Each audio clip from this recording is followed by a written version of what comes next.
বাংলাদেশের নির্বাচন পদ্ধতি নিয়ে গুরুত্বপূর্ণ মতামত দিয়েছেন ইসলামী আন্দোলন বাংলাদেশের আমির ও চরমনায়ের পীর সৈয়দ মোহাম্মদ রেজাউল করিম। তিনি বলেছেন, সংখ্যানুপাতিক বা পিআর পদ্ধতিতে নির্বাচন হলে প্রতিটি ভোটারের মূল্যায়ন নিশ্চিত হয়। তার মতে এই পদ্ধতিতে এককভাবে সরকার গঠন বা ফ্যাসিস্ট চরিত্র ধারণ করার সুযোগ থাকে না, বরং কালো টাকার দৌরাত্ম্য, পেশিশক্তির প্রভাব কিংবা ভোটকেন্দ্র দখলের সংস্কৃতি কার্যকরভাবে বন্ধ করা সম্ভব হয়। রোববার বিকেলে জামালপুর শহরের ফৌজদারি এলাকায় এক সমাবেশে প্রধান অতিথির বক্তব্যে তিনি এসব কথা বলেন।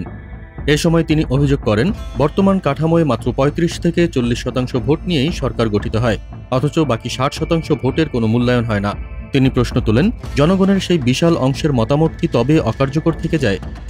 চরমনায়ের পীর আরও বলেন, সংবিধানকে ইচ্ছেমতো পরিবর্তন করার প্রবণতা গণতান্ত্রিক প্রক্রিয়াকে দুর্বল করে। তার ভাষায়, এটি কোনো মামাবাড়ির রান্নাবাড়ির খেলা নয়, বরং জনগণের রক্ত ও ত্যাগে অর্জিত সংবিধান।